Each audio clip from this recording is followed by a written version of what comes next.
Guys, welcome back to my channel. जैसे कि आप सबको पता है कि नीट का एग्जाम में सिर्फ एक ही हफ्ता रह गया है और बच्चों को बहुत सारी प्रॉब्लम आती है कि वो रिवीजन कैसे करें, मॉक टेस्ट में मार्क्स वगैरह उनसे रिलेटेड प्रॉब्लम आती है, थोड़ा स्ट्रेस भी होता है कि अब कैसे कवर अप करें इतना सारा।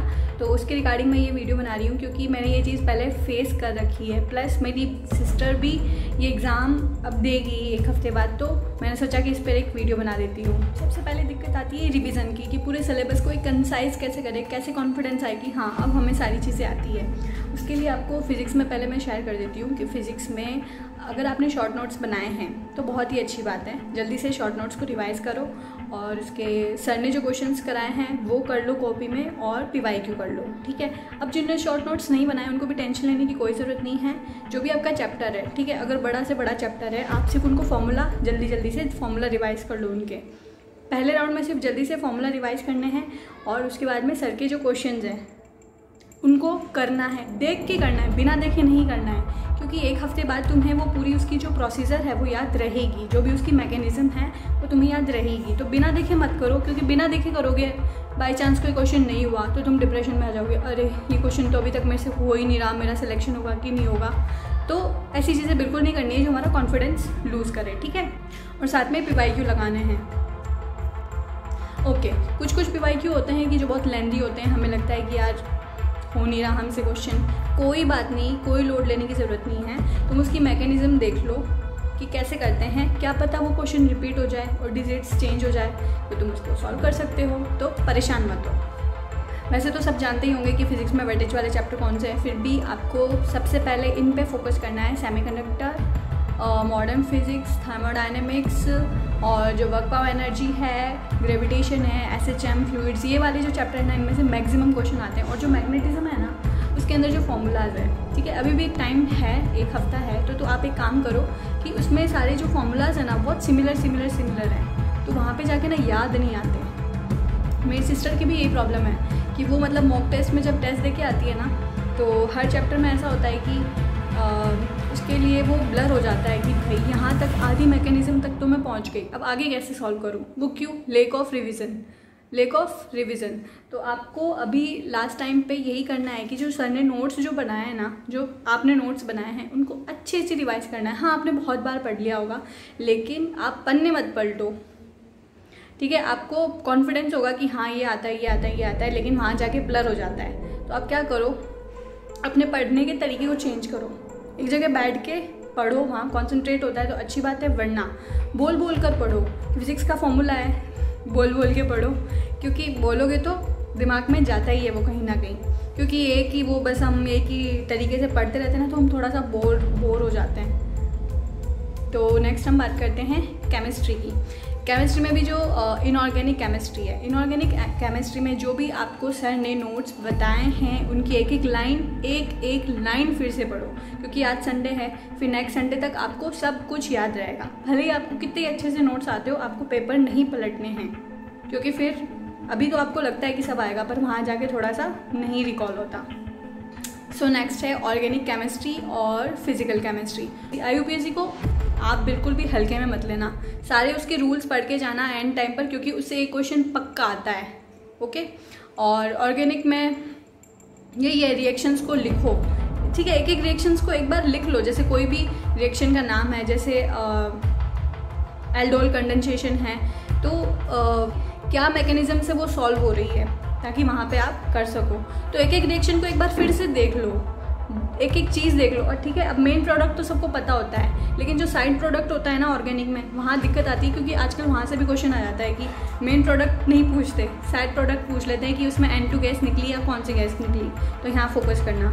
और ऑर्गेनिक में स्पेशली एक चीज़ है विटामिन, जो हम कभी पढ़ के नहीं जाते हैं। NCERT में ऑर्गेनिक की जो NCERT है, वहाँ पर पीछे एक टेबल दे रखी है, चैप्टर तो मुझे याद नहीं है, लेकिन टेबल दे रखी है विटामिन्स की, वो वहाँ से पढ़ के ज़रूर जाना, क्योंकि एक बार तो इजी क्वेश्चन आ गया था कि B2 या B1 की डेफिशिएंसी से कौन सा डिजीज़ होती है। वो तो बैरी सबको पता है, लेकिन अगर B12 पूछ लिया तो B6 पूछ लिया तो ज़्यादा नहीं है, 6-7 ही है बस, तो वो देख के ज़रूर जाना। और फिर आती है फिजिकल केमिस्ट्री। फिजिकल केमिस्ट्री आपको बिल्कुल फिजिक्स की तरह की शॉर्ट नोट्स रिवाइज करने हैं, PYQ और सर ने जो क्वेश्चंस कराए। अब सर ने ऐसा होता है कि कुछ टीचर्स बहुत एक्सेस में क्वेश्चन कराते हैं ना, तो चैप्टर बहुत ज़्यादा बड़ा हो जाता है, हमें लगता है यार अब इतना सारा लोड, इतने सारे क्वेश्चंस मैं कैसे करूँ। कोई बात नहीं, आपको अगर लगता है कि ये इतने सारे क्वेश्चन सारे फॉर्मूला बेस्ड हैं तो उसमें से एक क्वेश्चन कर लो, कुछ स्पेसिफिक है तो उसमें से एक क्वेश्चन कर लो, तो ऐसे करके करना है। फिजिकल केमिस्ट्री में भी आपको बता देती हूँ कि जो सॉल्यूशन चैप्टर है ना, सॉल्यूशन चैप्टर में जो ये मोलैलिटी और ये जो नॉर्मल चीज़ें हैं ना, ये आपको पता होनी चाहिए, इनका बेसिक, क्योंकि बेसिक से भी क्वेश्चन आ जाता है कई बार। कुछ टफ क्वेश्चन आएगा ना, वो तो किसी से भी नहीं होगा, तो इतना लोड लेने की ज़रूरत नहीं है। हाँ, और केमिकल इक्विलिब्रियम है, आयनिक इक्विलिब्रियम। केमिकल इक्विलिब्रियम तो बहुत इजी सा छोटा सा ही चैप्टर है, पर आयनिक में मोस्टली सबको दिक्कत आती है। तो आयनिक में आपका ना पीएच और ये जो बफर सॉल्यूशन केएसपी वगैरह है ना, इनका बेसिक पता होना चाहिए, और कैसे क्या मेथड है वो सॉल्व कैसे होनी चाहिए ये आपको आना चाहिए। हाँ, और एक चीज़ और मैं बोलूँगी, जो ग्राम इक्विवेलेंट है वो बहुत बेसिक चीज़ है, हम इसको छोड़ देते हैं या बहुत से लोगों को इसमें डाउट आता है, तो अपना डाउट उससे रिलेटेड बिल्कुल क्लियर करो। और जो मॉल कॉन्सेप्ट चैप्टर है, ये बेसिक सारी चीज़ें आपको आनी चाहिए। नेक्स्ट बात करते हैं बायोलॉजी की। एनसीईआरटी सबने बहुत बार पढ़ ली होगी, और अब ऐसा लगता होगा कि यार बहुत बार पढ़ लिया, अब क्या पढ़ना। लेकिन फिर भी कुछ लाइन्स होती है जो हम मॉक टेस्ट जब देते हैं ना, तो लगता है कि यार ये लाइन कैसे छूट गई, अब पूरा चैप्टर वापस पढ़ो। ऐसा नहीं करना है। आपकी अगर मॉक टेस्ट में कोई लाइन छूट गई है और आपको ऐसा है कि ये वाला पोर्शन मेरा वीक है, तो सिर्फ उसी पोर्शन को वापस पढ़ो, पूरा चैप्टर मत पढ़ो। और ऐसा नहीं है कि फिर आपको वो पूरा चैप्टर ही नहीं आता है, आपको आता है वो चैप्टर, कॉन्फिडेंस रखो अपने अंदर, बस वो पर्टिकुलर वो लाइन ठीक है यार नहीं याद रही तो अब याद कर लेंगे। तो टेस्ट जो मॉक टेस्ट दे रहे हो ना, उससे सीखो कि कहाँ गलती करी है हमने। और प्लस एनसीईआरटी का रिवीजन कैसे करना है, बैठे बैठे तो बिल्कुल भी मत करो। बैठे बैठे पढ़ोगे 100 चीज़ें आ जाएगी दिमाग में, ये करना है वो करना है ये करना है। खड़े हो जाओ, बोल के पढ़ो, एक लाइन बोल के पढ़ो। अगर जेनेटिक्स और ये जैसे डीएनए वाले ये जो चैप्टर्स हैं ना, इनमें अगर सर ने नोट्स बनाए, मेनली इनमें नोट से ही क्वेश्चन आते हैं। इसके लिए आपको एनसीईआरटी की, हाँ मतलब एनसीईआरटी से आते हैं क्वेश्चंस, लेकिन मेन फोकस इसमें नोट्स पे करना है, क्योंकि न्यूमेरिकल टाइप्स और पेडिग्री वगैरह ये सारे क्वेश्चंस आते हैं इसमें से। हाँ, एक और चीज़, अभी आप एक काम करना कि एनसीईआरटी का जैसे कोई भी आपने चैप्टर पढ़ा, ठीक है, पढ़ लिया, एक लाइन पढ़ ली, बोल के पढ़ ली, 1 घंटे में आपने जैसे 2 चैप्टर की पूरा रीड आउट कर लिया। आपको लगेगा कि नहीं आ रहा है, पर एक बार आप बोल के पढ़ोगे ना, आपको याद हो जाएगा और आपको संडे को याद आ जाएगा जिस दिन एग्ज़ाम है, ठीक है। अब उसमें से कोई पर्टिकुलर लाइन होगी जो आपको याद नहीं रह रही है कि ऐसे यार इतने तो एनसीईआरटी में इतने सारे तो हाईलाइट हम ऑलरेडी कर देते हैं कि अब इसको हाईलाइट कैसे करें। तो आप एक काम करना, एक पेपर लेना और उसमें ना लिख देना पर्टिकुलर, जैसे कोई भी लाइन होगी उसका शॉर्ट फॉर्म लिख देना कि ये लाइन इतने पेज नंबर पे। एग्ज़ाम से 2 दिन पहले जब आपको मिलेगा या 1 दिन जो भी पहले टाइम होगा ना, उस टाइम पे वो पढ़ के जाना, क्योंकि टेम्पररी मेमोरी में वो स्टोर रहेगा और आपको ज़रूर याद आएगा। एक और चीज़, अब कोई भी आपको चाहे बायो हो, चाहे फिजिक्स हो, चाहे केमिस्ट्री हो, कोई भी नई चीज़ नहीं करनी है।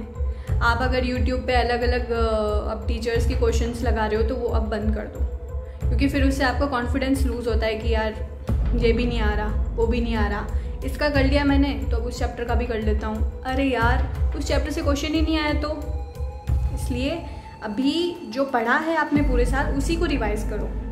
और एक सबसे मोस्ट इम्पॉर्टेंट बात ये है कि जो भी आप मॉक टेस्ट दे रहे हो, हाँ सीरियस होके दो, बिल्कुल सीरियस होके देना है, ठीक है, छोड़ना नहीं है आपको टेस्ट।